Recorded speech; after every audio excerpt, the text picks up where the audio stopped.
Halo, selamat datang di Side Talk, kisahnya psikologi. Jadi di podcast pertama ini kita bakal ngebahas tentang ilmu psikologi. Sesuai namanya, Psychology Talk. Nah, dan di pembahasannya itu nggak cuman kita berdua. Itu kita nanti bakal ditemani sama mahasiswa, kita bakal ditemani sama dosen, kita juga bakal ditemani sama alumni. Dan kali ini kita ditemani oleh alumni psikologi. Nah, tujuan dari podcast ini adalah biar teman-teman yang mau daftar psikologi itu bisa dapat informasi tentang apa sih psikologi, gimana psikologi itu, apakah psikologi itu cuma ngurusin orang sakit jiwa doang gitu. Dan bisa juga untuk teman-teman yang sudah kuliah di psikologi atau bisa juga jadi informasi buat teman-teman yang salah jurusan. Itu. Langsung aja, silakan memperkenalkan bintang tamu kita. Nah, jadi bintang tamu kita kali ini adalah alumni psikologi Unmul dan sekaligus pendiri Himpunan Mahasiswa Psikologi Universitas Mula Warman yang sekarang mempunyai pekerjaan sesuai dengan bidang peminatannya di psikologi industri dan organisasi. Langsung aja, ini dia Bang Furkon. Yeay.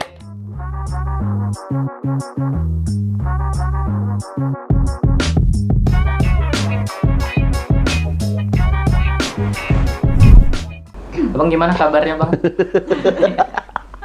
Baik. Baik ya. Iya. Sangat luar Udah biasa. makan roti gue enak, baik. Enak sih. Jadi pembahasan kita yang pertama itu, Abang kan dulu kuliah di psikologi ya. Apa yang membuat Abang itu memutuskan untuk kuliah di psikologi gitu? Apa yang membuat Abang berpikir psikologi adalah jalan ninjaku? Apa ya?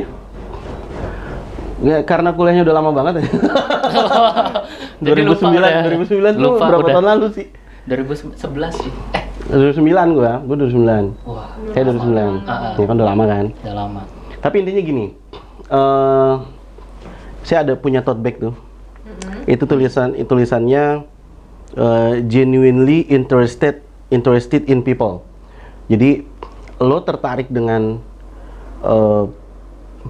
manusia, dengan people itu secara asli. Nah, mungkin kenapa saya pengen dulu di psikologi seperti itu, bahwa manusia itu menarik, gitu kan, dan banyak hal yang bisa kita explore dengan manusia itu. Jadi, dan salah satu ilmu tentang itu adalah psikologi, gitu. Ya kan, jadi memang kalau lo di psikologi terus nggak tertarik dengan manusia agak bingung tuh kan. Iya. Itu kayak betul. dulu kita punya jargon untuk kita bikin himapsi itu teman-teman yang tanda kutip kita anggap gitu ya, ini buat candaan doang, kita anggap dia sebenarnya tidak tertarik dengan manusia, kita bilang dia psikologi mesin kayak gitu kan. Oh, psikologi mesin. Iya, kalau pernah dengar tuh 2011 tuh banyak tuh anak psikologi mesin gitu kan, karena kayaknya dia anak otomotif gitu. Tapi kuliah di psikologi gitu Itu kan. termasuk saya juga. Ya. Kan otomotif? Enggak, cuman saya bukan SMA, bukan IPA, bukan IPS. Oh, SMK apa? Saya multimedia. Oh, Iya, memang. Makanya tapi ngurus ini tadi. multimedia dengan psikologi bisa connect nggak? Sejauh ini tidak. Kenapa nggak bisa? Soalnya Kok jadi gue yang nanya ya? nggak apa-apa, kita sharing Oke, aja. oke. Nggak apa-apa, kita sharing aja. Soalnya ini multimedia itu kan kita ngedesain, Oke. habis itu kita bikin video. Mungkin nyambungnya itu kayak kita memahami selera orang. Yes. Kita memahami karakteristiknya dari desain Yes. ini. Orang-orang rata-rata tuh kayak gini. Jadi ya, mungkin aku harus desain kayak gini gitu. Sense ya? Iya, Sense. Gue rasa Kayak sebenarnya psikologi banget itu. Desain, kalau pernah baca bukunya The Design of Everything Things ya, Donald Norman, itu dia kan orang teknis yang dia lanjutin S2 S3-nya psikologi. Ya. Gitu, backgroundnya dia engineering. Jadi dia tuh kayak contoh, benda ini kalau kita lihat seperti ini, oh ini berarti bisa digoyangin, itu kan dorongan psikologi. Iya. Gitu ya. Pintu kalau ada handle-nya berarti itu kita tarik, Tarik. ya kan? Kalau nggak ada handle-nya berarti Nggak bisa ditarik. dorong. Dorong. Iya benar kan? Gitu. Nah itu kan psikologi dasar yang masuk ke dunia desain. Atau kalau kita bicara UI UX, user interface, user experience. Kalau di gadget, kalau ada lambang gear itu artinya Pengaturan. setting, pengaturan, ya kan? Itu udah basic psikologi gitu. Artinya ketika umpamanya lo bikin software, terus pengaturannya gue ganti gambarnya tutup botol Floridina, kan jadi susah orang karena psikologinya bertentangan. Biasanya nggak gini nih ya kayak gitu. Biasanya setting. Ya Botol. jadi sebenarnya psikologi tuh selama ada manusianya, psikologi bisa dipraktekkan. Jadi kalau multimedia, gimana sih settingan yang enak, sound yang enak, ASMR, Iya, ASMR. ya kan? Terus, ya kayak gitu. Itu kan psikologi, gitu. Karena basicnya manusia tuh memerlukan itu, Betul. gitu. Jadi pertanyaannya apa tadi?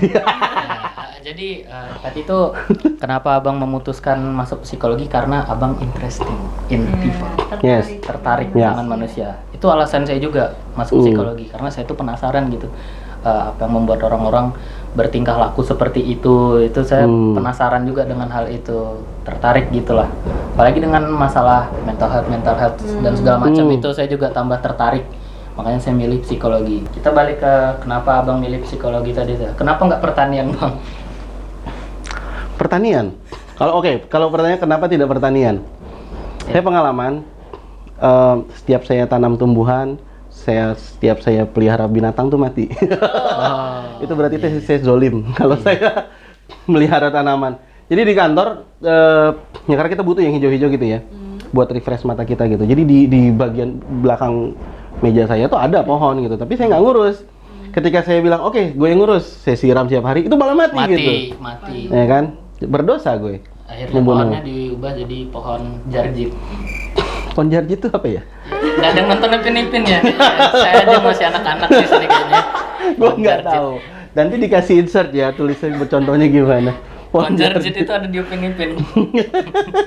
Aduh, Ya, susah gua nggak sekali tahu. tidak ada yang Tolong, mengerti. Susah sekali, tolong ya gambar jarjit ya. Ya. Oke. Kenapa tidak pertanyaan seperti itu? Ah, Walaupun gue tertarik, gue suka nonton Nat Geo, Wild gitu kan. dulu sering. Kalau saya pulang ke Jakarta, pasti liburannya saya ke Taman Safari. Seneng sih dengan alam gitu, dengan apa. Tapi Untuk ngurusnya. iya untuk saya hidup di bidang itu kayaknya enggak deh. Iya. Gitu. Disclaimer dulu ya, tadi kan abang bilang pulang ke Jakarta. Abang ini kerja di Jakarta betul ya? Kantor saya pusatnya di Jakarta. Iya. Jadi misalnya ini sepanjang podcast ini tiba-tiba teman-teman ada dengar lo gua, memang beliau rasanya. Ya emang nggak bisa. Jadi memang Iya. TK, SD, SMP, SMA, terus kuliah yang pertama saya diplom itu di Jakarta. Ya kan sebelum saya psikologi. Jadi udah kultur. Terus kemudian sekarang kantornya Jakarta. Saya sekarang kalau office-nya karena saya di cabang Indonesia Timur, kita punya cabang di Balikpapan. Tapi isinya orang-orang Jakarta kebanyakan di situ. Yang ngumpul sama saya juga teman-teman orang-orang Bekasi, malah tetangga beda perumahan doang gitu. Jadi agak susah ngerubah kultur itu. Iya. Jadi disclaimer ya nggak apa-apa lah. Bukan maksud nggak sopan ya, Iya, tapi emang culture-nya udah begitu. Bukan. Hmm. Nanti lo mana ikamnya? Bukan. Memang asalnya dari Padahal Jakarta. udah kisahnya Ya, psikologi padahal sudah gitu. kisahnya. Follow gue gitu. Kok bintang tamunya dari Jakarta ini. Iya. Ya kebetulan kuliah di sini. Nah, ya kebetulan kuliah di sini. Oh, jadi TK, SD, SMP, SMA di Jakarta. Jakarta, semua di Jakarta. Kuliahnya di Samarinda. Samarinda. Oh, baru pas kerjanya di lagi kantor pusatnya di Jakarta. Jakarta. Terus dibilang balik ke Jakarta gitu lah. Balik ke Jakarta tapi udah nggak betah sih di Jakarta sih. Kesini lagi. Sekarang Balikpapan. Oh, Balikpapan. Iya. Lebih enak di Balikpapan lah. Masih lo gue juga di Balikpapan itu. Masih karena teman-teman di ruangan tuh orang Jakarta. Orang Jakarta ya. Iya. Gitu. Ya nggak satu ruangan ya, tapi maksudnya kayak Rata-rata. kita nanti bisa bahas digital literacy. Saya orang psikologi tapi saya sangat suka dengan dunia IT. Gitu. Iya. Jadi kalau saya di mana biasanya ngumpul sama anak-anak IT. Anak-anak IT di kantor itu kan dari Jakarta. Gitu kan. Terus nanti ngumpul dengan mana dia juga dari Jakarta. Jadi ya kultur Jakartanya agak susah hilang gitu. Iya. Itu walaupun kalau saya self talk biasa self talk kan. Self talk pakai bahasa apa? Apakah bahasa Saya biasa sih aku gitu. Aku. Bahasa Indonesia. Bahasa Indonesia biasa. Sama. Ya kalau saya bahasa Melayu kalau orang tua saya Melayu. Oh, iya. Wah, pantas bisa temenan sama Pinipin tuh. Iya, makanya referensi saya tadi tuh Pinipin karena ya Tapi gue nggak nonton lagu Filipina. ada aja ya. Kenapa abang ngambil peminatannya psikologi, industri, dan organisasi? Sedangkan peminatan di psikologi itu ada 3. Yes. Ada klinis, ada pendidikan, Ada pendidikan, dan ada ada bio. bio. Kalau di Unmul kan itu ya, ada 3 gitu ya. Kalau di universitas lain belum tentu. Mungkin ada sosial Ada kan. sosial, ada. Ya, ada psikometri. Kenapa Pio, Bang? Kenapa nggak pertanian? Udah lewat tadi. Udah lewat ya. Lewat ya. Lumayan jokesnya berhasil. Kenapa Pio? Oke. Nah, Agak susah gue jawab ini. Karena skripsi saya relaksasi progresif. Itu klinis kenanya gitu kan. Aduh. Saya sebenarnya basic klinisnya saya senang gitu. Ya kan? Cuman gini. Ini mungkin teman-teman klinis nanti bisa menjawab ya. Apakah betul seperti itu apa enggak? Tapi interaksi saya dengan teman-teman klinis, dengan psikolog, kan ketua Ikatan Alumni Psikologi kan psikolog tuh. Ya kan? Terus saya sering diskusi, ya memang gini, klinis itu, sorry itu saya, klinis itu dia menghadapi orang-orang yang ya ada punya mental health gitu kan, punya mental issue dan segala macam. Jadi bedain dengan kalau Pio, saya di kantor ketemu dengan orang-orang yang udah siap untuk bertumbuh berkembang. Pekerjaan saya kan saya di learning development. Tugas saya adalah bagaimana develop people, baik dari technical skill maupun soft skillnya. Jadi kita bikin kurikulum buat dia jadi karyawan di tempat kita tuh dia masuk, dia ada kurikulumnya, dia harus belajar apa gitu. Kayak mahasiswa. Kalau lo jabatannya apa, berarti lo harus belajar apa selama lo kerja di situ. Nah, berarti ketika dia jadi karyawan, dia udah siap pengen mau berkembang, ya nggak? Iya, betul. Dan kita mengesampingkan dia punya isu mental health apa segala macam. Kan kita nggak ngurusin itu. Intinya dia udah siap gitu lah. Lo mau siap kerja, Dia sudah siap diutilisasi, ya kan? Tapi kalau umpamanya klinis, ya kan? Tanda kutip orang yang memiliki masalah, terus lo harus cari caranya gimana supaya orangnya mau cerita. Harus cari, ternyata dia mau cerita keluarganya denial, macam-macam gitu. Gimana caranya terbuka gitu. Betul. Jadi secara gimana ya gue jelasinnya? Gini, dia memang menarik. Klinis itu menarik. Karena one people, one touch, one key kan. Kunci yang saya pakai buat Refki biar dia bisa cerita masalahnya belum tentu bisa buat Ajeng.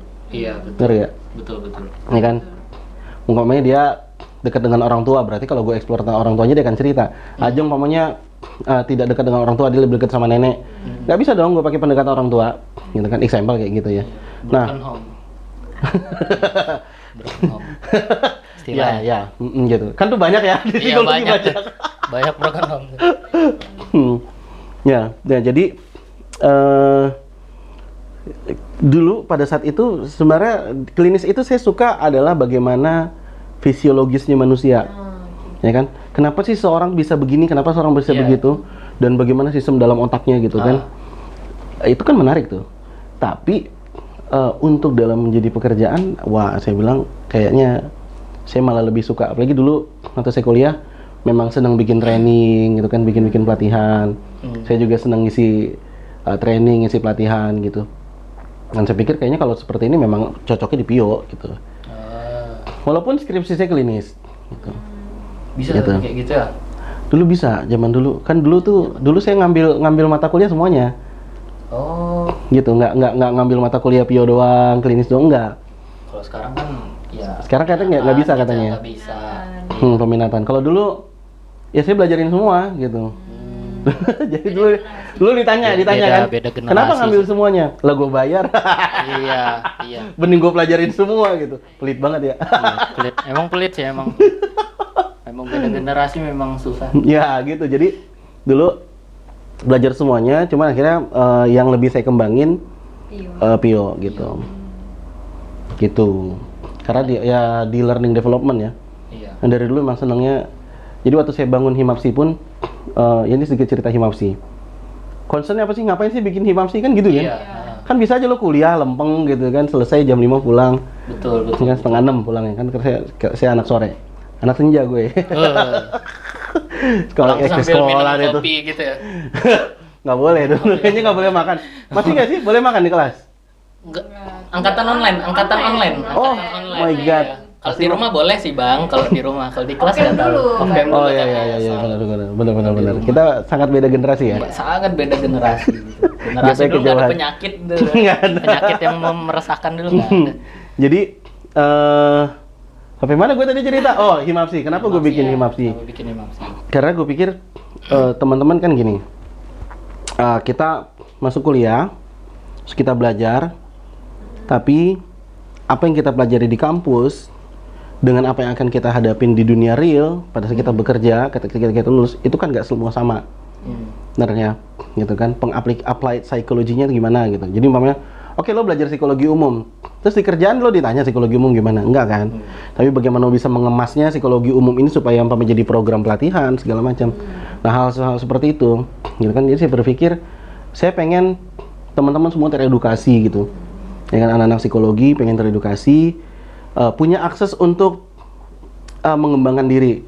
Jadi dulu contoh grafologi, pernah dengar ya? Jujur saja belum.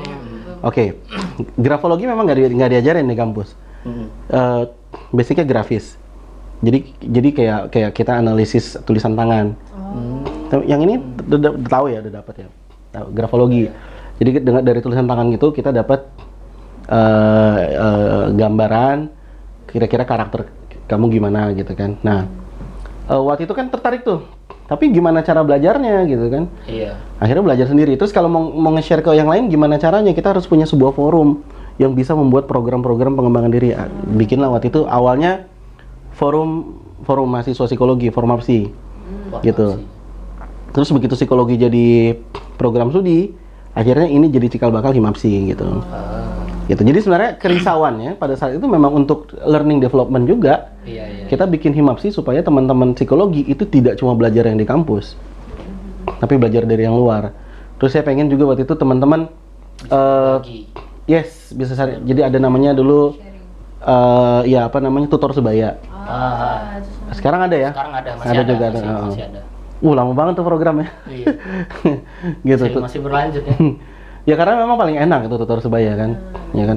Lo diajarin sama dosen luar, gitu kan, nggak senyaman kalau dari temen ya kakak tingkat setahun 2 tahun di atasmu gitu kan. Iya. Karena gapnya nggak terlalu jauh, gitu kan. Jadi lebih enak gitu. Ya jadi nggak segan. Nanyanya juga lebih enak. Iya langsung aja nanya gitu. Woi jawab gitu kan. Sama dosen kan takutnya, kok kamu kayak gitu sih nanyanya? Iya gitu. Ntar giliran tanya kamu baca sendiri gitu kan. Iya. Ya kalau gue bisa baca gue nggak nanya gitu. Kan gue nggak punya bukunya, makanya gue kan kami nanya. angkatan online. Oh iya benar-benar. Buku Gitu. kami hanyalah SSM PPT. Apa? PPT. Jadi Oh, PowerPoint. Dosen ngajar PowerPoint terus kami screenshot. Gitu-gitu doang udah setiap hari. Iya. Buku kami itu doang foto. Oh oke. Iya. Jadinya Menarik ya? Sisanya jurnal di internet.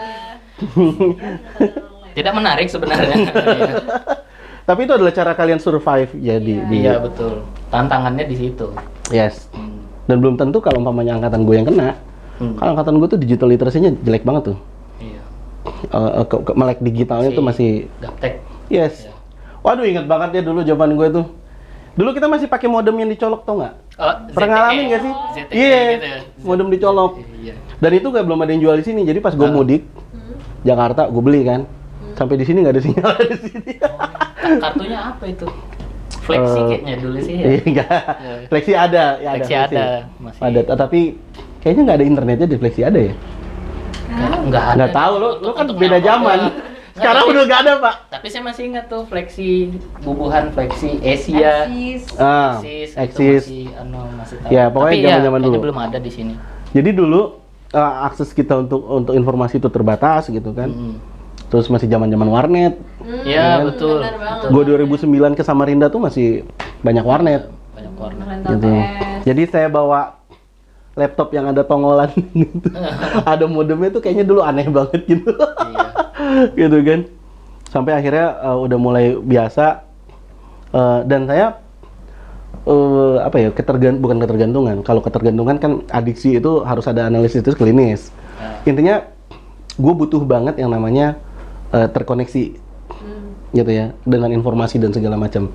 Nah, jadi dulu masalahnya adalah dulu teman-teman itu ya tidak terkoneksi. Jadi kerasa kan digital literasinya, oh agak susah nih gitu. Kebayang nggak sih kalau angkatan-angkatan kolonial kayak gue gini ya? Kebayang. Kuliah online gitu kan? Jadi kalau nggak ada informasi itu nggak ada HP kan, Yes. ya masih jarang atau lah atau HP. gini, lu punya dosen yang agak senior nggak gitu, agak tua, terus begitu kuliah online dia bingung. Oh, sejauh ini nggak ada. Oh, nggak ada ya? Sejauh ini nggak ada. Nggak dapet ya? Masih aman. Hmm. Aman psikologi. Iya, ada yang tua tapi bukan pelajaran psikologi gitu. Tapi beliau juga paham juga kok, udah paham. Ya karena dunia kampus ya. Jadi kita pernah bikin, saya bikin pelatihan pas masih pandemi itu. Ini yang ngisi ini operasional manajernya Total, ya, minyak, perusahaan minyak Total Indonesia itu, perusahaan Perancis. Terus dia baru pensiun gitu. Jadi ya usianya kemarin tuh 65-an gitu kayaknya. Waktu pensiun berapa sih? Ya pokoknya udah tua gitu deh. Iya, 60-an kayaknya sih. Terus gue bilang, oke Pak, kita online gitu kan. Terus cara saya menjelaskan gimana? Jadi dia tadinya kepikiran pakai handphone, lu dia ngezoom pakai handphone. Terus pas dia catat-catat itu disorot gini. Terus bilang, wait. Apakah harus ribet itu gue? Akhirnya kita, maksud gue kan kalau lo pakai stylus gini ya tinggal coret di slide-nya aja kan gitu kan. Betul. Dia tidak menyangka kalau itu bisa, dan bahkan dia kira Zoom itu nggak bisa share screen. Iya, saya juga mikirnya di situ. Jadi dia tadinya berpikir handphone itu nyorot ke laptopnya, padahal pakai Mac loh. Maksud gue kan kalau itu agak melek ya sebenarnya. Disorot ke MacBook-nya, handphone itu buat ngezoom. Jadi oh ternyata bisa share screen ya, oh my god gue. Nah, yang jadi masalah. Nah, kayak gini nih bahaya. Iya. Tapi dia ilmu skillnya memang oke gitu. Yang jadi masalah laptopnya MacBook gitu. tapi nggak ngerti ya. Kayak saya, aduh sayang banget. Iya. Itu sih kayak orang punya mobil kencang tapi sebenarnya dia driver biasa aja. Iya. Ya nggak sih? Betul. Gitu ya kan. Ya tadi pertanyaannya apa jadi?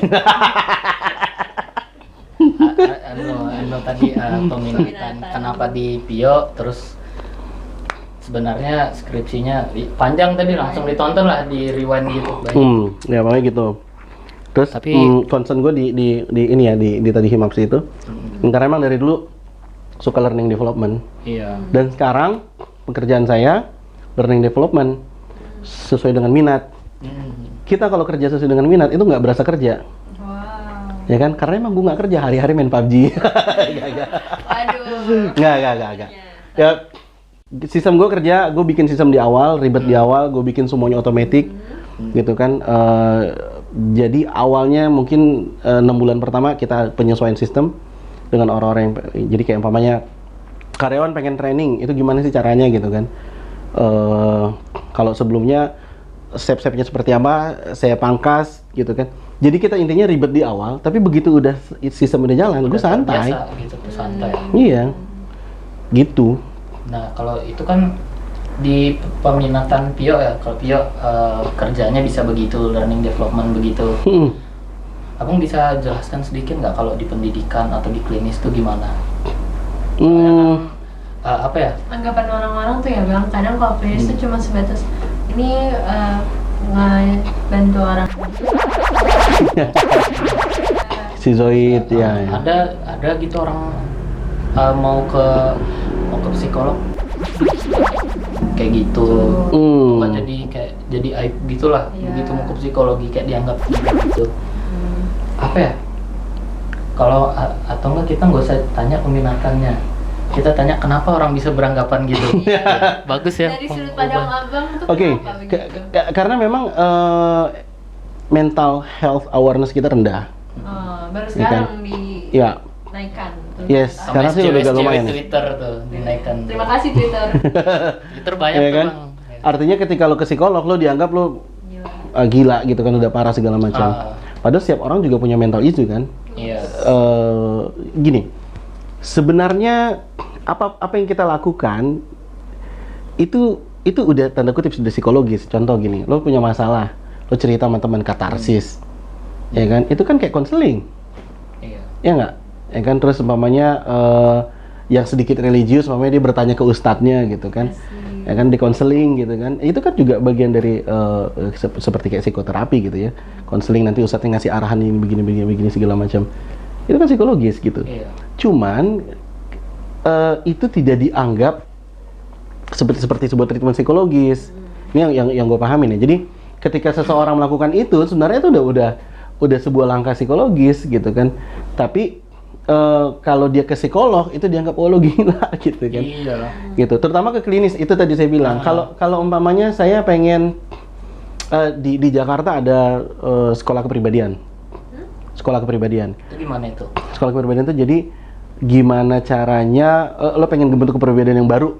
Example, lo tidak produktif, pengen produktif, gitu kan? Itu ada sekolahnya tuh. Yang punya kan ibunya Sandiaga Uno tuh. Ya, Min Uno tuh dia punya sekolah kepribadian kayak gitu. Namanya apa ya? Gue lupa, di Kelapa Gading tuh. Kalau nggak salah di Kelapa Gading. Nggak tahu kalau sekarang udah pindah. Nah, jadi intinya gimana caranya dia seperti dia bisa positive thinking, macam-macam lah. Bahkan kalau MC zaman dulu, MC Master Ceremony itu, ya kan, MC di TV, itu dia sekolah kepribadian dulu karena itu termasuk bagaimana kita bersikap, gestur yang bikin pede gimana, segala macam. Nah, kalau di industri gitu kan, artinya orang ini mau gue pengen bentuk kepribadian baru nih. Itu kan kesannya sedikit lebih positif, ngerti ya? Padahal di situ kan yang ngebikin ininya siapa? Psikolog lah. Ya kan? Karena bagaimana membentuk sebuah perilaku, modifikasi perilaku umpamanya gitu. Belajar nggak? Ada belajar belum? Nanti semester depan. Oke, ya contohnya kayak gitu ya, modifikasi perilaku. Itu bentuk sederhananya, tapi mungkin yang dilakukan di situ lebih kompleks. Tapi basicnya sama lah, pasti modifikasi perilaku. Nah, artinya gini, ketika kita kalau di industri, ketika psikolog itu tampil, ya, atau orang-orang yang bergerak di bidang psikologi tampil di industri, itu kan tidak dianggap aneh. Bukan dianggap aneh, tidak dianggap sebuah hal stigma yang negatif, benar nggak? Ya kan, gue pengen ini nih, pengen jadi lebih produktif, gue mau konsultasi psikolog. Orang melihatnya, wah, oke gitu kan. Tapi kalau gue punya masalah, gue mau psikolog, gitu. Ayo, depresi ya, ayo, kamu Gitu. lo masih mending. Ya kayak gitu. Jadi memang permasalahannya itu stigma. Masyarakat kita memang ya, makanya itu harus kita awareness sih. Contohnya cowok menangis itu bukan sebuah kelemahan. Cowok itu ada bukunya, The Hazards of Being Male. Siapa pengarangnya gue lupa. Bahaya menjadi laki-laki. Jadi ternyata ada stigma maskulinitas yang di laki-laki itu membuat laki-laki itu terbebani mentalnya gitu. Anda merasa terbebani? Terbebani. Gitu ya kan, kayak tapi nanti teman-teman yang pakar di parenting pasti lebih paham. Umpamanya anak cowok nangis gitu, kepentok gitu kan, jeder terus nangis, jangan nangis, cowok kok nangis gitu kan. Padahal emang dia ya kaget, shock, namanya sakit gitu kan. Atau enggak, udah gede, jangan nangis gitu. Ya, umpamanya kayak gitu kan. Tapi Udah ngambil udah nggak bisa dikontrol lagi. Udah nggak apa-apa itu kakinya. Nah, hal-hal kayak gitu kan ternyata padahal memang mungkin dia memang butuh nangis seperti itu. Dia butuh meluapkan emosinya gitu kan. Hanya saja stigmanya jadi laki-laki itu lemah. Yes, gitu. Nah, itu biasanya terjadi di klinis kayak gitu kan. Tapi kalau di industri kita jarang sih ketemu kayak gitu. Lebih ke pengembangan skill. Yes, pengembangan diri gitu kan. Kita kan di kantor ada ya biasanya di HR itu memang backgroundnya psikolog ya. Gitu. Di tempat saya kerja psikolognya banyak. Gitu. Senior manager saya psikolog. Gitu kan. Dan dia memang spesialis di kompetensi, mengembangkan kompetensi. Oke. Jadi kalau teman-teman kantor terus aku mau ngobrol lah sama Mas ini gitu kan, yang dia backgroundnya psikologi gitu kan. Di kantor karena memang muatannya industri ya, jadi paling dia pengen ngebahas trainingnya, pengen ngebahas pengembangan dirinya, pengen ningkatin leadershipnya, mungkin seperti itu, kayak gitu-gitu. Jadi stigma negatif tuh nggak ada gitu. Ya kan, karena kalau lo sakit jiwa lo nggak mungkin ke bagian training development kan gitu. Tadi yang di training malah. Iya gitu. Jadi singkat katanya tuh gini. Kalau di industri, gue ketemu dengan orang yang muatannya tuh netral atau bahkan positif. Iya. Ya kan? Yang dia bisa kita charge untuk jadi lebih positif. Bener nggak? Kalau di klinis, kebayangnya itu kan orang-orang yang muatannya justru cenderung negatif. Ya depresi lah, ya apalah. Kita kalau ngelihat, ya ini kembali ke peminatan ya. Yang jelas kalau gue ketemu dengan orang bermasalah sehari 3 aja, gue udah capek banget. Ya nggak? Gue dengerin lo curhat nih, lo punya masalah dengan orang tua. Kan gue harus empati kan? Gue harus memikirkan gimana supaya lo bercerita apa adanya, membuat lo nyaman gitu kan, sehingga lo bisa speak up, ya kan, bisa terbuka, bisa katarsis, bisa curhat dan segala macam. Iya. Oke, udah selesai nih, lo satu sesi umpamanya Ya. 45 menit, berapa ratus ribu tuh? Gue nggak tahu. Belum tahu. Contoh gitu, kan itu yang psikolog, kan gue nggak psikolog. Itu yang Belum klinis. diundang. Belum diundang. Ya, nanti kita Nanti kita undang. Nanti dijadwalin. pertanyaan pertamanya. Sekali sesi. Kayaknya penting tuh, karena Kayaknya kita kalau penting itu. masyarakat kadang mau ke psikolog berapa ya bayarnya kira-kira Iya. gitu. Bisa kan. BPJS nggak gitu? Bener-bener. Yang dipertanyakan Ya kan? gitu. Nah, jadi ketika lu udah curhat sama gue gitu kan, gue udah setting mental gue untuk ngikutin lo gitu kan. Terus udah selesai. Lanjut ke orang berikutnya. Beda lagi masalah. Ya masalahnya berbeda. Jadi kan gue harus gitu kan. Capek nggak kebayang kan? Kebayang. Gitu. Nah kalau dia nggak passionnya di situ, waduh. Apalagi si klinis anak kayak Bu Lisda tuh kan. Ya kan menurut gue capek. Karena gue nggak suka sama anak kecil, bukan nggak suka ya. Agak setiap anak kecil ketemu gue pasti nangis. Gitu. Jadi waktu dulu kalian ngambil ini nggak sih? Tes intelijensi anak ya? Belum ya? Kalau nggak salah ada. Ya nanti kan ada tuh. Atau psikologi ABK, anak berkebutuhan khusus. Jadi waktu itu gue ke tempat anak berkebutuhan khusus, terus kita kasih dia terapi wicara kayak gitu-gitu deh. Gue nggak gitu ingat. Udah lama banget tuh kuliahnya tuh. Nah intinya kayak gitu. Anak itu, ya jadi waktu itu jenggot saya pelihara agak panjang ya. Dia anak Down syndrome. Jadi dia ngangkat piring gitu, terus dia ngeliatin aja. Gue bilang wah gagal gue. Udah ada ini kan. Piringnya di sini nih, bukan di sini. Ada terapis kan yang di sini, terapis yang mantau kita gitu kan, dan ngasih nilai kan, itu ujian. Waduh, diem aja lagi. Tiba-tiba dia giniin jenggot gua. Yang ada ketawaan. Ternyata dia nggak pernah ngeliat orang berjenggot. Gitu, di keluarganya juga ya model-model kayak dia kali, tipis-tipis gitu kan. Mungkin dikira sinterklas. Piring, jadi kok didiam aja dia anak. Terus satu, yang kedua pernah tes anak, aku juga lupa tes alat tes intelijensinya anak itu. Anak tuh lari-lari gitu kan, lari. Wah, aktif. Begitu gua muncul, diam dia. Termenung, toto nangis. Ya udah gua keluar lagi. Gitu kan. Jadi nggak cocok gitu. Makanya itu kayaknya semester 7 gitu atau semester 6 gitu. Gue pikir kayaknya emang nggak cocok. Dan kalau klinis di kita kan dewasa anak masih satu kan. Gitu. Kalau Bu Lisda kan dia spesialis memang klinis anak gitu ya. Tapi dewasa juga megang gitu. Nah, jadi waktu itu gue berpikir tapi gue nggak tahu kurikulum sekarang. Kalau gue masuk klinis, ada klinis anak dan gue bukan yang bidangnya di situ banget, nggak banget gitu. Jadi kayaknya nggak bisa juga nih di klinis. Bisa sebenarnya. Tadi kan abang bilang kalau anak-anak ketemu abang nangis tuh. Jadi abang jadi obatnya kalau mereka nakal gitu. nakal ya bang.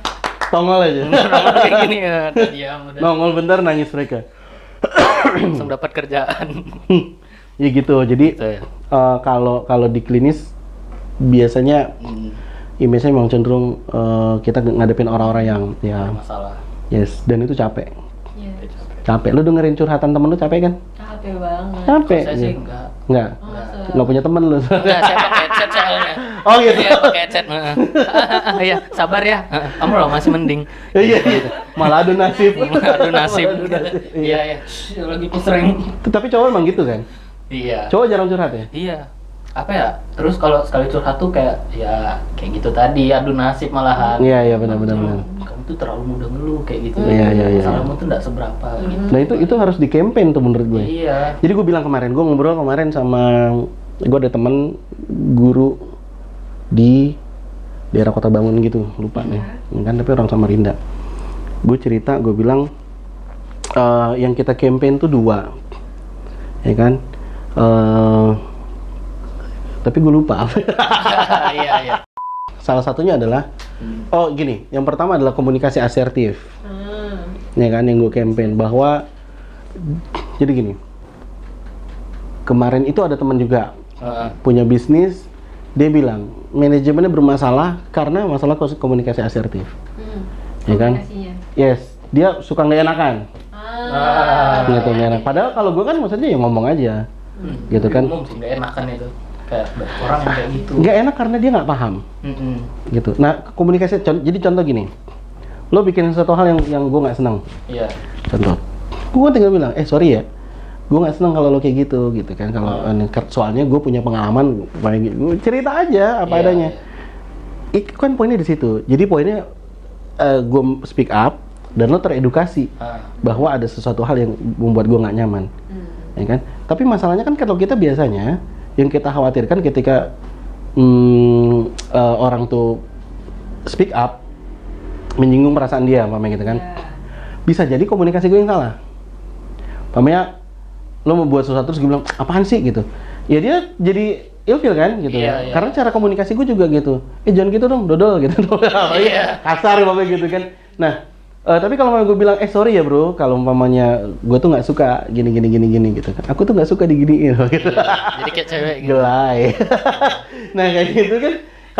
Kalau kayak gitu otomatis lo paham apa yang nggak gue suka dan gue udah speak up.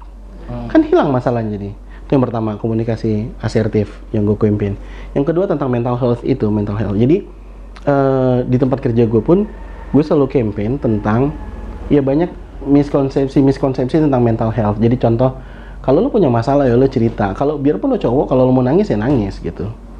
Jadi itu yang bikin kalau teman-teman nanti main ke kantor gitu ya, di ruangan gue tuh banyak orang, ada aja yang ada nongkrong di situ gitu. Selain karena di ruangan gue banyak makanan, ya kan, banyak makanan. Karena gue selalu ada cemilan gitu, dan juga yang gue lihat ternyata memang pendekatan seperti itu. Jadi biasanya kalau kita ini juga masalah ya di dunia industri, dunia profesional itu, lo kerja aja pokoknya. Lo punya masalah apa, gue bodo amat, bener nggak?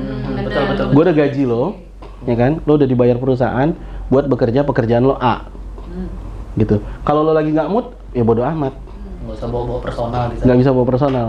Kan nggak menurut gue nggak well-being banget ya, gitu kan? Nggak tidak sehat secara psikis menurut gue gitu. Nah, gue nggak membuat seperti itu. Gue bikin, ayo kita fun dulu, abis fun baru kerja.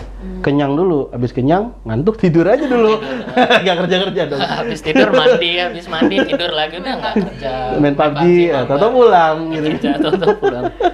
Jadi intinya kalau gue bikin sebuah campaign di kantor itu tentang mental health itulah ya, mental issue. Jadi tentang gimana caranya lo tuh harus sehat mental lo dulu baru lo kerja. Gitu. Jadi biasanya target gue tuh memang teman-teman yang mostly cowok, karena saya di perusahaan minyak ya, kebanyakan cowok kan kalau di minyak gitu kan. Terus orang-orang teknis, orang technical, backgroundnya bukan orang-orang sosial nih.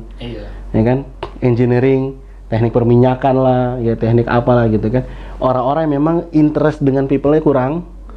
Jadi kemampuan dia untuk speak up itu rendah. Untuk asertifnya itu kurang gitu. Jadi kalau dia ada masalah diem. Betul. Gitu. Nah itu gue campaign banget tuh. Nggak bisa kayak gitu. Gue bilang lo kalau mau sehat mental lo harus gini ya kayak gitu. Ya alhamdulillah mulai ada perubahan gitu. Jadi lebih hidup lah. Gitu. Lebih enak buat speak up ya. Yes. Jadi tim yang sehat itu kan tim yang hidup. Maksudnya tim kehidupan. Ngerti nggak? Ini agak filosofi banget. Jadi gini, kalau lo di Himapsi ketemu bahas proker aja, menurut gua nggak sehat. Benar. Iya betul. Beban nih, betul. Protes ya. Iya. Tapi lo harus punya namanya tim kehidupan. Artinya gini, ketika Refki masuk Himapsi, kan lo bukan cuman mahasiswa psikologi, tapi lo adalah anak dari orang tua lo. Lo punya saudara nggak? Punya. Lo adalah adik dari kakak lo dan lo adalah kakak dari adik-adik lo, mama gitu ya. Dan lo adalah bagian dari society. Artinya lo tuh memegang identitas yang banyak. Betul. Ketika lo masuk Himapsi terus lo aktif di organisasi, apakah lo melepaskan identitas itu? Enggak. Ya kan? Tapi biasanya kita di organisasi atau bahkan di kantor gitu kan, ya lo kerja sama gue, lo satu tim sama gue, yang gue tuntut itunya aja. Paham ya? Jangan bawa personal. Padahal mungkin lo sebagai anak dari orang tua lo mungkin lagi punya pressure ke lo gitu kan, dan lo punya masalah gitu. Tapi kadang kita mengabaikan itu. Nah itu yang jadi masalah kan. Sehingga tim itu kalau dia bahasnya proker aja, padahal dia mungkin punya hal-hal yang lain. Dan jangan lupa lo mahasiswa. Iya. Ya kan? Lo punya tuntutan untuk nilai, punya tuntutan untuk bukan nilai, ilmu. Nanti kita bahas ilmu versus nilai. Gue nggak suka orang yang ngejar nilai. Tapi kalau lo ngejar ilmu, pasti lo dapat nilai. Iya. Oh. Bener nggak? Betul. Kalau ngejar nilai belum tentu ilmu. Kalau lo ngejar nilai, mau nilai bagus ya tinggal nyontek, Setuju. nyogok. Setuju. Ah. Ya Itu nggak? yang saya lakukan. Enggak. Bercanda, Bu. Bercanda. Bercanda, Bu. Gitu kan. Nah, Nonton. kalau lo ngejar ilmu, pasti lo nilai dapat. Oke, baik ke tadi. Jadi kalau umpamanya lo ikut himapsi, terus lo cuma dituntut proker, berarti kan lo kayak robot tanda kutip. Iya. Kita melupakan aspek-aspek psikis lo gerah ya. Ini Gitu sudah capek juga ini aspek. Mentalnya udah mulai ini ya. Memang anu nih. Jadi itu kenapa banyak tim itu yang tidak long last, yang tidak bertahan lama. Kenapa? Karena dia tidak memiliki tempat kehidupannya. Jadi sampel ya jangan lo deh. Seseorang ikut organisasi terus dia punya masalah, maunya anggaplah masalah finansial. Gitu kan. Dia mungkin malu dia untuk cerita gitu kan. Tapi kalau dia aktif di organisasi, dia kepikiran itu, organisasi butuh ongkos kan? Butuh. Iya. Banyak Ya nggak? pengeluaran. Banyak pengeluaran, Inilah, lo itulah. harus bangun pagi. Oh, nggak ngaruh ya? bensin lagi, uang bensin. Ya bangun kayak gitu-gitu. pagi, Beli sarapan Beli nih. sarapan. Ya kan? Nah kayak gitu. Makan siang. Bensin. Yes. Bangunnya lagi. Jadi yang kayak gitu kadang kan kita abaikan. Lu dituntut untuk apa namanya? Perform maksimal, tapi kita tidak punya ruang untuk lo tampil dengan masalah lo. Itu masalah Iya. organisasi. Bener nggak? Setuju ya? Setuju ya? Setuju ya? Setuju ya. Padahal organisasi nggak dibayar. Iya. Kalau karyawan gue masih boleh lah agak kejam, lo gue gaji, ya kan? Bener nggak? Iya. Gitu kan? Kamu sudah digaji berarti udah jelas dong take and give-nya seperti apa. Tapi kalau organisasi seperti apa? Nah itu yang penting. Dibayar terima kasih doang. Makanya kalau mau organisasinya solid, tampung kehidupannya di situ. Bukan mencari hidup ya, bukan berarti lo numpang makan di situ. Ya kalau ada sih ya nggak apa-apa gitu kan. Tapi kan kalau umpamanya terbatas dan segala macam. Tapi intinya manusia itu bukan soal itu kok. Tapi soal dia dirinya, personalnya, personnya itu bisa diterima di organisasi itu. Kan poinnya di situ. Ya enggak. Umpamanya Ajeng punya masalah dengan teman, terus cerita ke teman himapsi, ternyata tersolve di situ. Lo pasti akan jadi lengket banget sama himapsi, ya nggak? Iya. Tapi kalau umpamanya lo punya masalah sama teman datang ke himapsi, kenapa lo muka lo cemberut banget? Proker udah dibikin belum? Oh, kayak gitu. Iya. Lo kabur mending, Iya. ya kan? Karena himapsi bukan lagi tempat untuk pulang. Yes, wih, ngeri banget. Tempat untuk pulang. Pulang kemana? Ke himapsi. Oh berarti habis dari sini dia ke sekre ya? Ada sekre? Iya. Ada sekre juga sih sekarang? Nggak ada rumah ya, nggak ada rumah. Tapi nggak kurus. Oh gitu. Oh gitu ya. Karena pandemi. Ya gitu. Jadi nah itu termasuk psikologi industri itu. Gimana lo bikin teamwork yang kuat gitu kan? Apa sih key-nya supaya orang tuh bisa teamwork yang kuat? Bukan berarti kita memasukkan masalah kita ke dalam pekerjaan itu, bukan berarti kita mau tahu masalah mereka, mau ikut campur juga. Enggak. Bukan. Tapi kita memberikan ruang. Memberikan Mereka mau ruang. cerita silakan. Mau enggak ya terserah. Tapi kalau umpamanya lo cerita, kita kasih edukasi ke mereka. Kalau lo cerita masalah lo, setidaknya lo lebih sehat secara mental. Lo bisa kerja maksimal. Kadang-kadang mereka nggak mau cerita karena selain kita nggak berikan tempat, kalau itu udah zolim banget kan, udah kacau banget. Atau kita berikan tempat tapi kita tidak mengedukasi bahwa kalau lo cerita itu sehat mental lo gitu kan. Karena banyak orang yang ya kalau kita anak psikologi ya paham lah kalau umpamanya katarsis itu melegakan, ya kan? Sampai ada waktu itu Prof. Kuncoro bilang gini, kan ada hadis Nabi itu kalau silaturahmi itu memperpanjang umur kan gitu ya, ya kan? Kok bisa silaturahmi memperpanjang umur? Gimana? Dia bilang ya bisa jadi karena silaturahmi dia ngobrol katarsis jadi sehat mentalnya, fisiknya jadi sehat. Kan mungkin sangat mungkin seperti itu kan.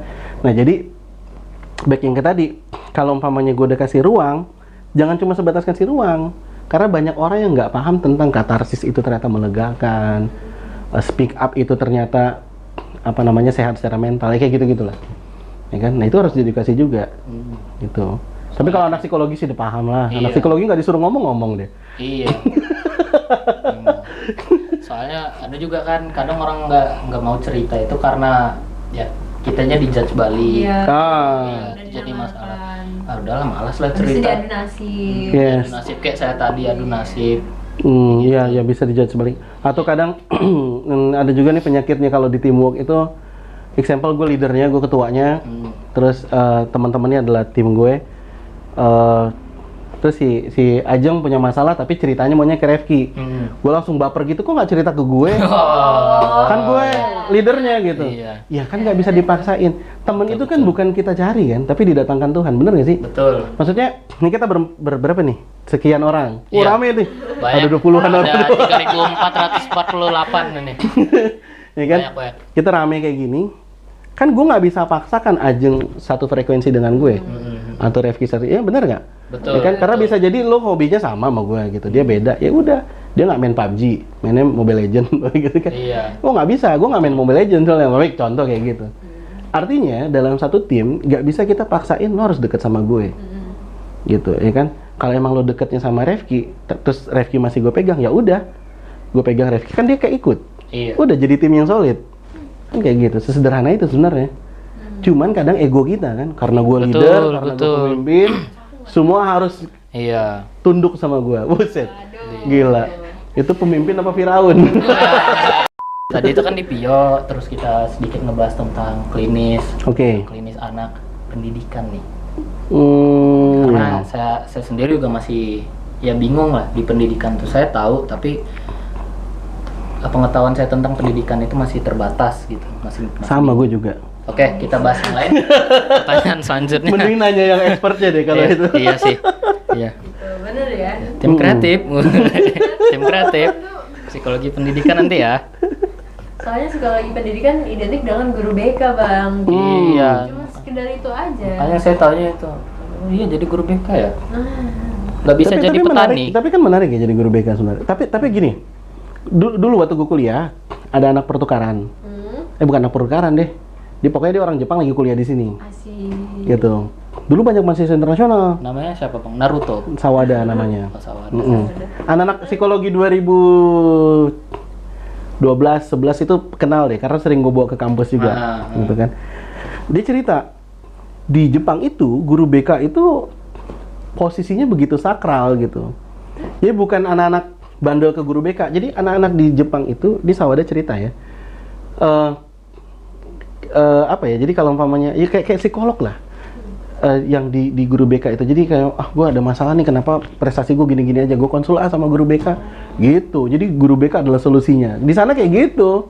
Kalau di sini enggak. Di sini enggak. Kalau guru BK tuh sini tuh guru BK pesantren. Kalau lu masukin pesantren berarti lu anak bandel kan gitu. Iya. Gitu. Kalau lu masih sekolah umum berarti lu baik-baik aja. Betul. Kayak gitu. Guru BK juga gitu. Si guru BK juga ngelerai kok pas kelahi doang ya. Iya. Karena backgroundnya kadang di sekolah gue dulu, guru BK-nya jurusan bahasa Jerman. Hah? Jadi negornya gimana? Bahasa Jerman jadi? Enggak, jadi gue juga berpikir, lo fungsinya apa? Iya, kayaknya. Gak ada gunanya jadi. Terus gimana pas ditegur itu ya? Gue nggak tahu. tapi intinya itu adalah itu sistemik ya. Ada sebuah sistem yang sistem pendidikan kita maksudnya. Dan ya gue nggak tahu lah itu. Tadi kan kita sempat ngebahas tentang antara nilai dengan ilmu ya. Oke. Nah, silakan tuh Bang. Tadi kan kita bakal ngebahas itu. Apakah nilai itu berpengaruh di dunia pekerjaan? Jadi ketika lo ngelamar, jadi gini, IP penting nggak? First impression penting. First impression. Penting. Artinya kalau IP lo bagus, orang menganggap terlihat lo memiliki menjanjikan. Kapasitas yang kapasitas keilmuan yang oke. Tapi ternyata begitu kita udah kerja, performance kita tidak diukur dari itu lagi. Sebagaimana lo bisa kerja, ya kan?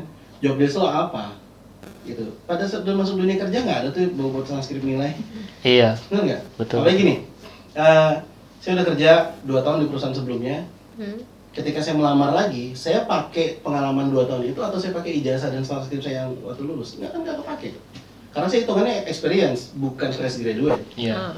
Gitu kan.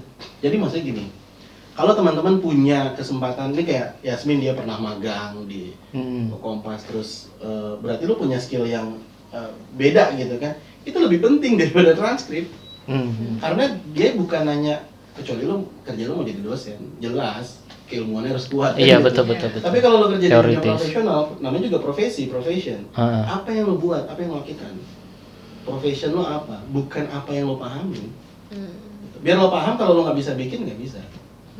Jadi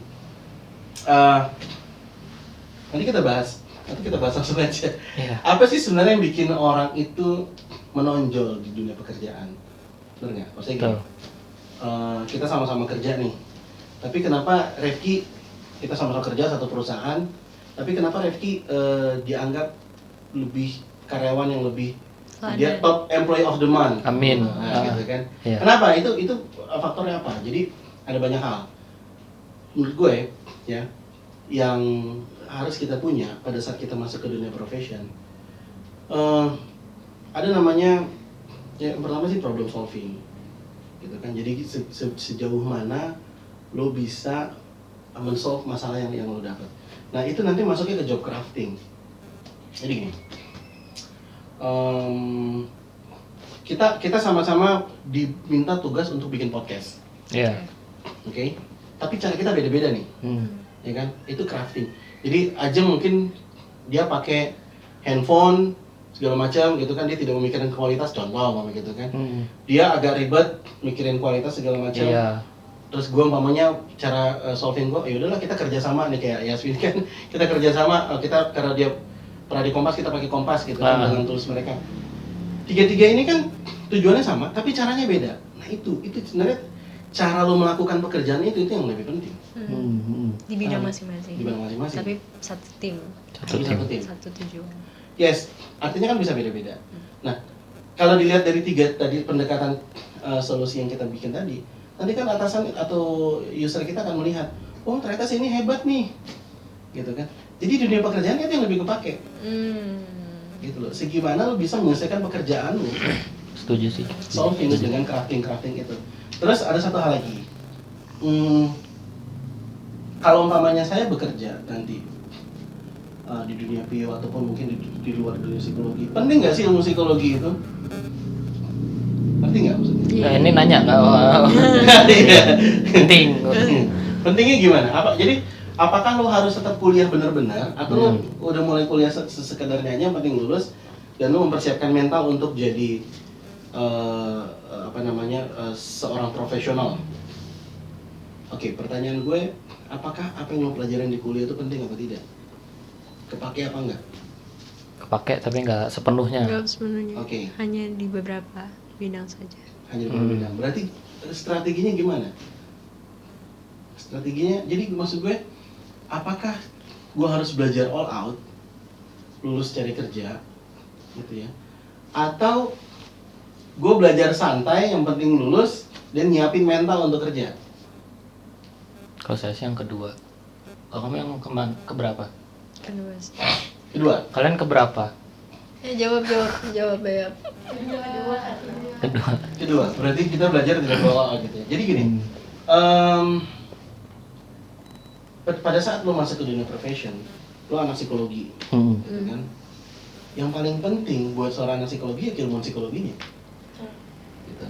Kalau lo bisa lain, lo bisa multimedia, bisa coding, bisa bikin pesawat.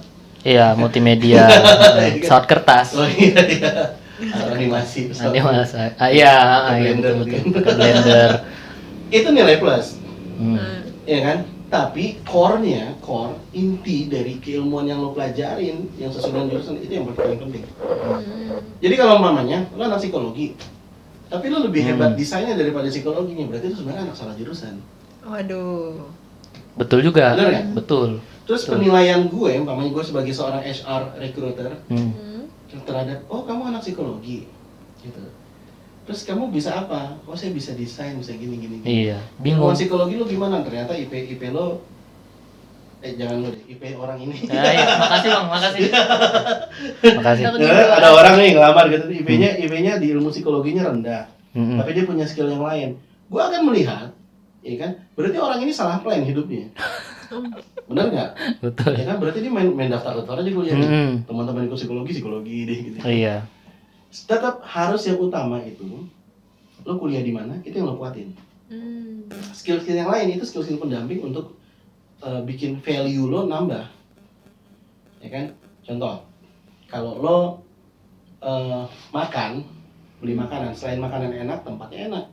Value tambahannya itu adalah tempatnya.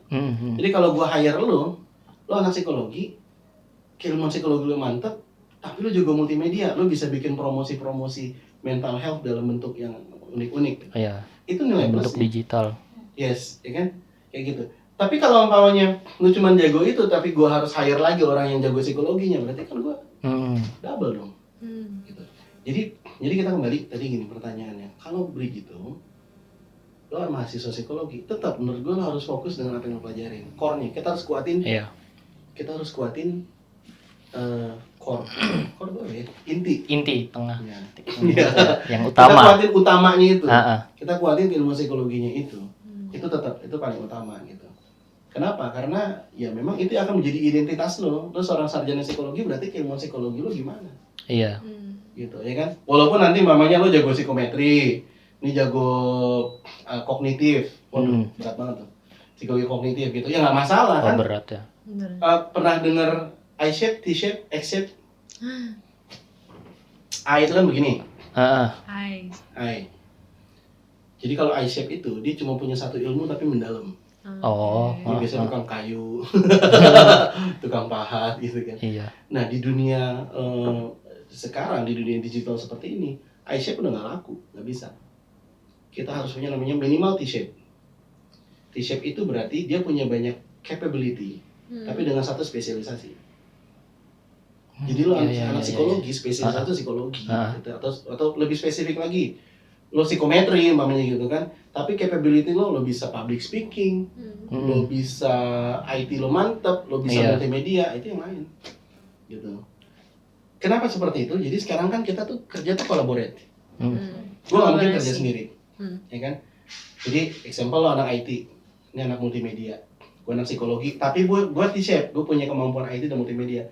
Ketika kita bikin satu grup, kan mantap. Udah paham gitu. Udah paham, karena nggak gue blown amat soal sedang lo. Dan lo nggak blown amat soal psikologi. Tahu. Betul. Nah seperti itu, jadi kalau kita punya banyak orang T-shape, nge-combine itu gampang. Gitu. Jadi back ke pertanyaan tadi, bahwa tetap kuatin, core lo perlu kuatin, kuliah lo mantepin, karena memang yang pertama ditanya sih itu. First impression. Jadi orang T-shape guys. Jadi orang T-shape, betul. Ya, keilmuan psikologinya lo, dan kalau bisa ya spesifik, lo suka psikologi, gue suka Pio, ya udah Pio-nya gitu kan, lo mantepin. Pio juga banyak. Contoh. Ya, maaf. Di teman-teman Pio ada yang jago rekrutmen, sourcingnya mantep, gitu kan. Atau dia punya metode-metode tertentu dalam psikotes rekrutmen segala macam gitu kan. Tapi mungkin dia untuk undang-undang ketenaga kerjaan dia lemah, ya nggak masalah. Malah kalau menurut gue sekarang, kalau lo jadi generalis itu kosong. Kalau generalis jadi dia bentuknya begini doang nih, tibarnya doang. Nggak ada yang dia spesialis ke dalam itu. Pokoknya semuanya bisa. Karena dia bisa semuanya. Multi talent nggak laku lagi sih sekarang. Sekarang T-shape. Gitu. Beda sama multi talent ya. Gitu. Kalau sama multimedia.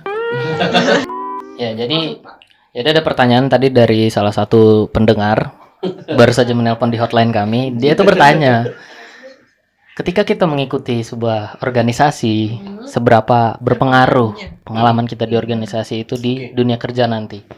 Monggo. Seberapa besar pengaruhnya? Besar banget sih. Karena gini, di kampus lo belajar kan teori, ya kan? Applied-nya tergantung daripada lo sendiri kan. Bagaimana contoh umpamanya lo belajar tentang di psikologi sosial tuh banyak tuh, ya kan? Teori-teori psikologi sosial bisa lo praktekkan untuk ngebangun teamwork. Nah, tapi kapan kita bisa ngebangun teamwork? Kalau lo nggak organisasi kan lo nggak bisa. Pengaplikasiannya. Yes. Paling utama prakteknya. Itu. Dan banyak hal-hal ini. Ketika lo masuk ke dunia profession, di dunia profesi itu kan lo akan bersinggungan dengan orang lain, lo akan bersinggungan dengan bidang-bidang lain, nggak semuanya anak psikologi, gitu kan. Nah, kebiasaan lo berinteraksi dengan orang itu lo dapat dari mana kalau nggak organisasi?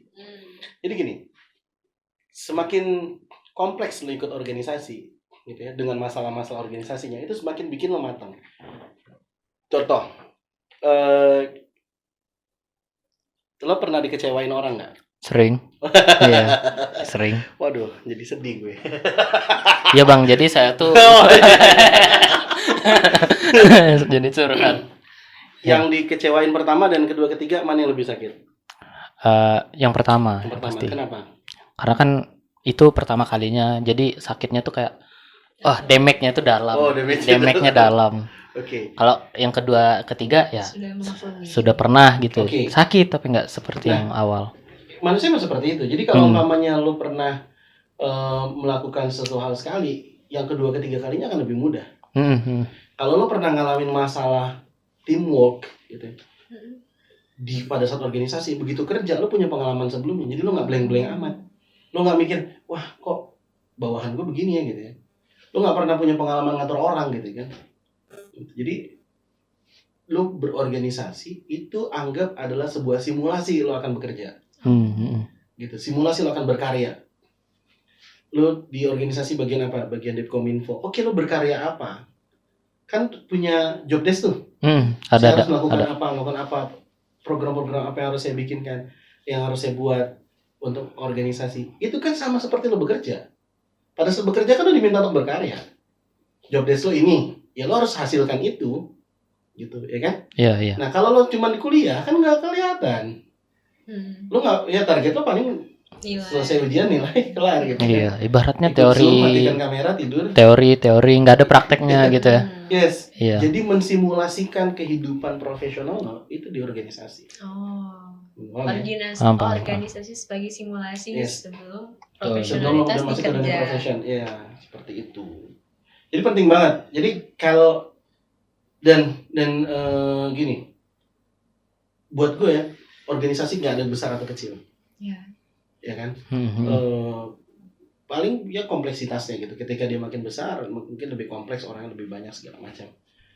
Jadi kalaupun umpamanya kalian ikut gitu kan, terus di satu departemen tertentu, artinya ruang lingkup kecil nggak masalah, udah itu lo jadikan simulasi, lo bikin kompleks di situ. Kan pada saat kalian di organisasi ngalamin clash dengan teamwork, Iya. ngalamin masalah dengan manajemen, Iya, betul. dengan kampus. Nah hal-hal seperti itu kan jadi bekal luar biasa pada saat lo kerja. Benar sih. Gitu. Dan karena gue dulu sebelum ini rekrutmen, kalau gue nyari orang-orang manajemen itu beda banget yang pernah organisasi sama yang enggak. Beda banget. Orang yang cuma makan bangku sekolahan, bangku sekolah rayap. Rayap. Jadi dia cuma sekolah aja maksudnya gitu kan. Ada organisasi. Sekolah cuma ngemut bangku. Gimana tuh? Debu doang intinya. Debu dong. Nah, itu apa namanya? Dia kematangan mentalnya di sisi relationship ya. Hubungan dengan orang lain segala macam itu agak kurang menurut gue gitu. Jadi kalau umpamanya ada dinamika kelompok, dia nggak bisa connect di situ. Kurang bertahan pada tekanan. Iya. Macam-macam lah. Jadi memang penting banget sih. Penting ya. Penting. Yang penting jangan vakum. Di luar podcast. Kita ada satu pertanyaan yang sangat penting ini, Bang. Sudah disimpan selama bertahun-tahun. Ya. Jadi kan kalau ini kita curhat ke psikologi. Psikologi curhat kemana, Bang? Psikolog curhat kemana? Ke psikolog juga. Terus psikolog yang itu curhat kemana kalau misalnya dia? Ke psikolog lagi. Kalau udah parah ke psikiater. Kalau psikiater curhat ke siapa? Gue nggak tahu. Nah, karena gue nggak ada kontak dengan psikiater. masih belum tahu ya, Bang, itu. Oke, tim kreatif nanti psikolog atau psikiater. Tim kreatif. Jelas gue kenal salah satu psikolog yang dia memang treatment ke psikiater. Ada orang yang gue tahu gitu, yang gue kenal. Jadi unik kan? Unik. Dan karena kita paham dunia psikologi, kita nggak melihat aneh gitu. Ya udah. Karena lo punya sebuah mental problem, walaupun psikolog gitu. Iya. Ya kan? Ya lo dokter gigi kalau giginya sakit gimana? Baikin sendiri kan nggak mungkin kan. Nah, jadi gimana tuh? Jadi psikologi itu kan tadi udah dijelasin tuh ada 3 peminatan, ada klinis, ada pendidikan, ada pio. Nah, tuh lulusnya bisa jadi apa aja tuh? Yang pio dulu. Pio banyak banget. Tapi yang sekarang pasti ada teman-teman di pikiran teman-teman HRD.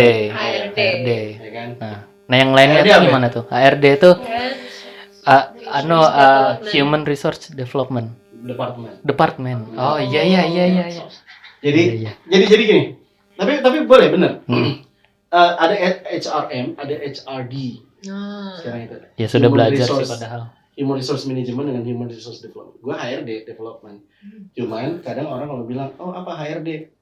Berarti ngurusin cuti. Enggak, gue enggak. Karena kalau itu yang lo masuk HRD, Human Resource Department, personalia gitu. Kalau gue fokus di development. Jadi kalau anak-anak PIO, mostly memang ke HR gitu ya. Dan dunia HR tuh luas banget. Lo bisa masuk ke payroll-nya, ke sistemnya, ke HRIS, HR Information System. Ya kan, jadi bahwa pengaturan HR itu kita bikin backbone-nya di digital gitu kan. Dan kalau mau ngajuin cuti sekarang kan nggak pakai surat, tinggal pakai aplikasi. Seperti itu. Nah, itu orang psikologi bisa masuk ke situ. Jadi gini, kalau pengen simple sebenarnya, pemerintah itu kan melalui Kemenaker dan BNSP itu, Badan Nasional Sertifikasi Profesi, itu udah bikin framework. Kalau lo di HR, skill-skill apa sih yang lo butuhin? Gitu. Kalau lo HR recruitment, lo butuh apa aja, kemampuan apa aja. Kalau lo HR development, lo butuh apa aja. Gitu. Nah, kita merujuk ke situ aja. Itu enak. Jadi bahwa lo nggak perlu belajar ngalur ngidul kemana-mana. Ikut frameworknya yang dibikin itu. Gitu. Itu udah dikasih tahu tuh kompetensi yang harus dimiliki adalah apa-apa aja. Gitu. Jadi tadi ya HR juga tuh nanti luas. Tapi kebanyakan kita emang generalis nih. Sedikit perusahaan yang dia memisahkan. Jadi di HR itu nanti ada organization development, ya kan? OD itu contohnya membentuk jabatan baru karena pekerjaannya semakin kompleks, gitu kan? Oh, nggak bisa nih kalau pakai jabatan cuma ini aja, bikin satu jabatan baru, bikin lagi job desk-nya apa? Berarti dia manajernya siapa segala macam, ya kan? Itu OD, organization development. Terus di HR ada lagi compensation benefit, komben.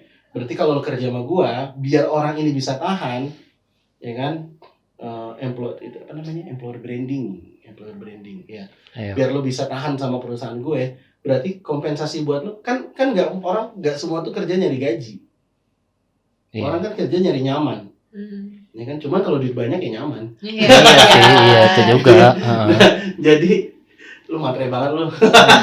Jadi compensation benefit mamanya oke, gaji lo UMR tapi lo dikasih tunjangan ke kantor lo, diganti uang bensinnya, makan lo dikasih, kan sama, berarti oke kan? Gitu ya, itu compensation benefit. Terus asuransi lo dikasih, hal seperti itu. Terus kemudian industrial relationship, ya bagaimana hubungan perusahaan lo dengan orang-orang eksternal, dengan dunia. Jadi kayak kalau saya di El Nusa punya project di Muara Badak, gimana supaya di sana tuh nggak sering didemo, nggak sering digoyang.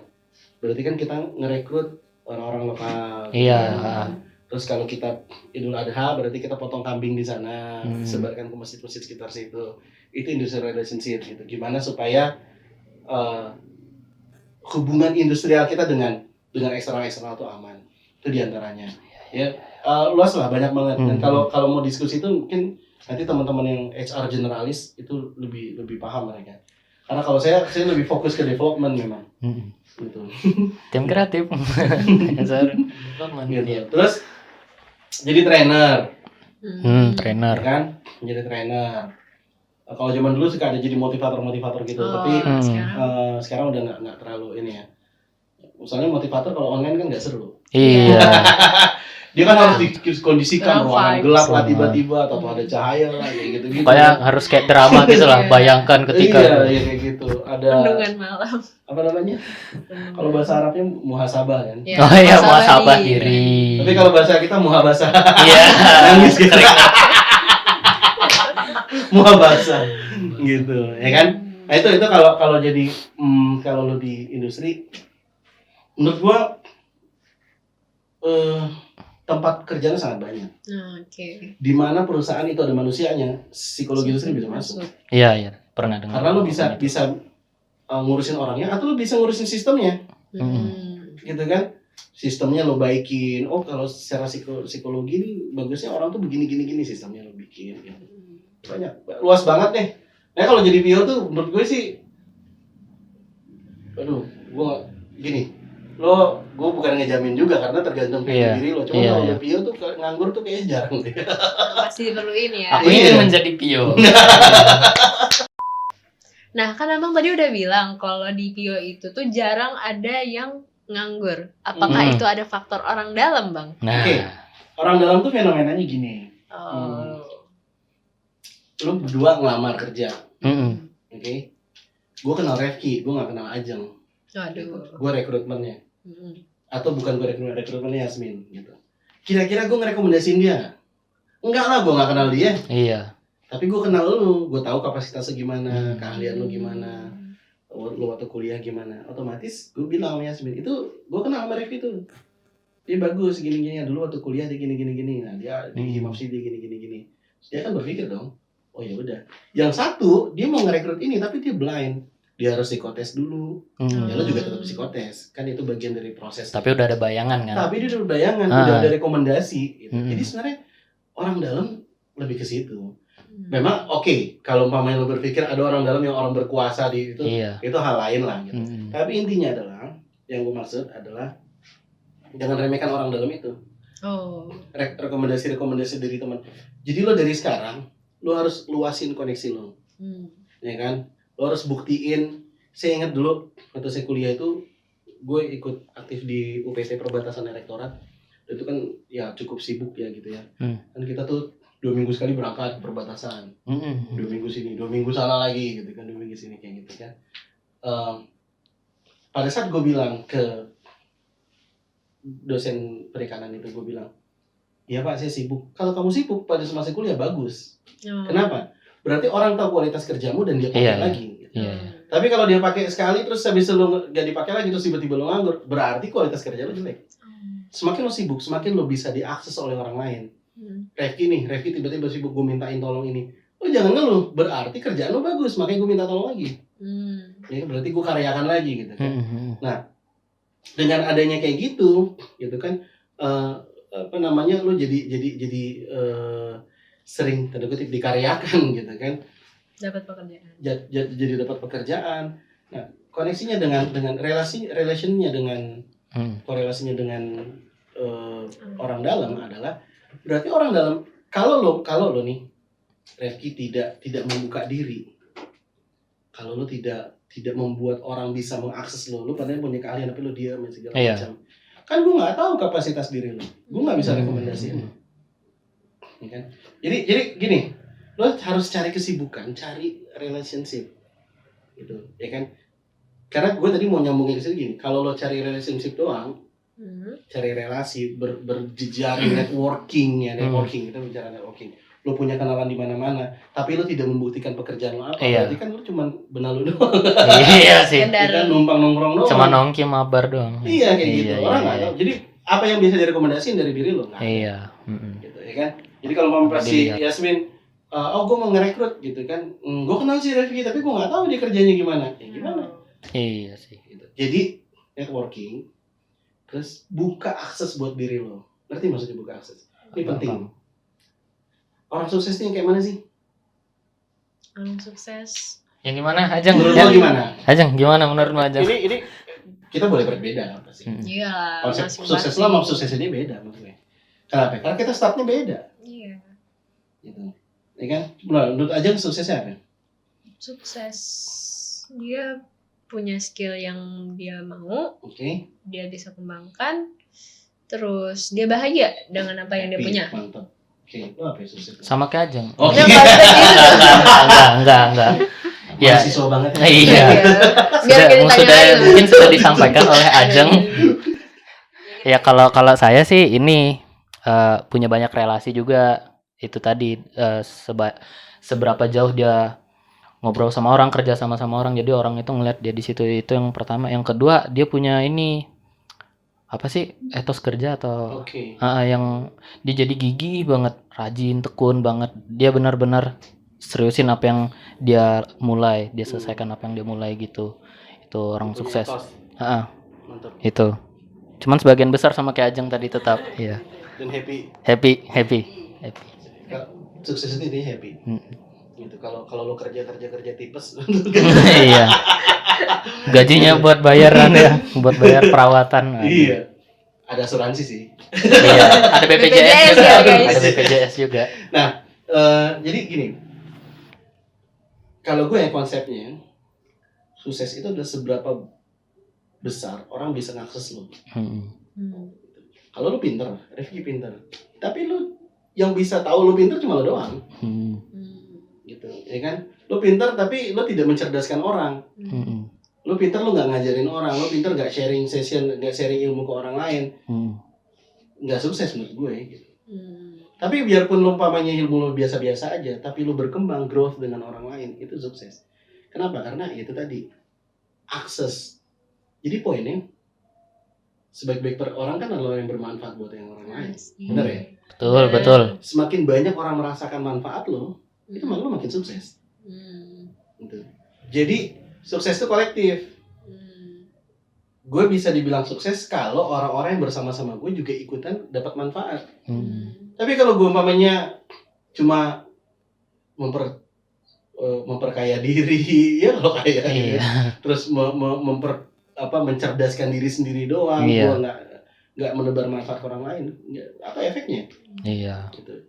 Jadi ini nyambung ke tadi tuh soal organisasi. Selama lo di organisasi, lo networking karena 20 tahun ke depan bisa jadi lo nggak di sini, ya kan? Lo udah kerja di mana, ajeng di mana segala macam 20 tahun ke depan. Kalau lo bina networking tuh dari sekarang, lo bisa memanfaatkan itu masa depan. Contoh gini deh. Ini kan gue datang sini, aku udah alumni networking kan, gitu. Terus akhirnya kita punya program, oke kita nanti mau jalan-jalan gitu, outing, asik, gitu. Amin. Kita mau podcast di luar gitu kan, nggak usah pakai budget lo, pakai budget gue aja, ya kan? Aduh, jadi enak. Itu kan manfaat networking. Pada saat 10 tahun yang lalu gue masih mahasiswa, kalau kita ketemu dan lo masih SD atau SMP mungkin gitu kan, nggak ada gunanya relasi, tapi karena kita membina networking, tahu gua, terus kita kontak-kontak, akhirnya ada manfaatnya. Betul. Jadi networking itu jangan lihat diri lo sekarang deh. Gitu. Jadi jangan pernah pilih teman, nih kayaknya gembel nih. Gitu. Aduh. Enggak gitu. Tapi temenin aja, udah jaga silaturahim. Tadi saya juga cerita, saya kemarin 3 bulan di Jakarta, saya WFH, tapi di sela-sela itu saya nyambung silaturahim dengan teman SMA. Pas momennya ada teman SMA saya meninggal gitu kan, jadi pas di makam tuh ketemu banyak. Terus saya nyambung dengan teman-teman suatu kuliah bahasa Arab saat itu, macam-macam gitu. Dan saya justru sekarang jadi gini, begitu saya balik ke sini, saya cuma merefleksikan dulu saya kenal mereka. Itu adalah satu orang yang menurut gue ini out of the sedikit. Anak ini gue ingat banget, dia anak Pelabuhan Ratu. Kalau Pelabuhan Ratu Nyi Rocky dulu tuh. Iya, tahu. Saat itu dia cerita tembok rumahnya itu dari bambu yang dianyam. Gitu. Oke. Terus singkat cerita dia dapat beasiswa, dia balik, dan sekarang menurut gue secara finansial dia udah oke, secara pengaruh dia tinggal di Magelang, dia udah oke gitu kan. Pas gue ketemu, jadi gue kejar tuh kemarin gue ke Magelang gitu kan, dan kita udah bikin project bareng di sana, bikin sekolahan gitu. Terus gue bilang, ingat nggak lo dulu tuh gimana gitu? Kalau gue nganggap dia dulu, wah ini anak gembel gitu kan, gue udah salah dong. Terus dan gue tidak bisa dapat networking sekarang gitu, karena gue udah ngeremehin dia dulu. Gitu kan. Jangan meremehkan. Jangan ngeremehin. Jadi jangan lihat diri lo sekarang, lo masih mahasiswa, generasi online, generasi Zoom. Kita nggak tahu ke depannya gitu. Betul. Networking, kedua akses. Biarkan orang akses manfaat lo gimana gitu. Lo bisa apa lo share. Yasmin dia punya koneksi seperti ini kan? Iya. Dia memberikan manfaat. Kita nggak mungkin lupa nih jasanya dia. Iya, makanya. Ya kan? Yang akhirnya Lenny bingung kemarin gitu, atau dapat jawaban. Ini adalah akses. Dan buka diri lo biar orang bisa akses banyak-banyak. Entah itu tenaga, entah itu ilmu, duit. Kalau lo nggak punya duit ya udah lo tenaga. Kalau lo gak punya duit terus lagi sakit ya udah lo doain. Ya udah ke rumah sakit. Semangat ya. Iya, semangat ya. Gitu. Pekerjaan itu intinya kita networking dan akses. Jadi nggak cuman kita cari relasi doang, tapi gimana caranya kita menebarkan manfaat ke mereka. Ya, jadi kita nunjukin apa keahlian kita gitu, bukan pamer juga, gitu. Dari situ. Jadi walaupun kita relasi networking, tapi kita nggak ada manfaatnya, nggak menebar kemanfaat, nggak ada menebar manfaat, itu sama aja bohong gitu lah. Gitu. Oke, itu pembahasan kita untuk hari ini cukup panjang ya. Dan untuk Bang Furkon sendiri, apakah ada pesan untuk anak-anak muda di Indonesia yang sedang menonton saat ini? Gimana tuh Bang? Nggak ada sih, paling itu aja yang tadi gue bilang, sebaik-baik manusia, ya gue mengutip hadis itu ya, sebaik manusia yang paling bermanfaat, karena menurut gue semakin lo bermanfaat, ya akses tadi, Iya. value lo makin naik. Jadi Kalau kita berbicara di dunia profession gitu kan, gue punya 2 karyawan nih, lo gitu kan, yang ada di tim gue, satu lebih bermanfaat, yang satu bukan lo gitu. Iya, aman. Yang satu aman. tidak bermanfaat, otomatis gue nggak akan mungkin ingat yang tidak bermanfaat. Betul, Ya, betul, jadi itu sebuah kunci lo bisa menjadi pribadi yang unggul dalam segala bidang. Bermanfaat. Yes. Itu guys, diingat ya. Oke, segini dulu sesi podcastnya. Sampai jumpa di Psycho Talk, kisahnya psikologi selanjutnya. Bye-bye. Bye-bye.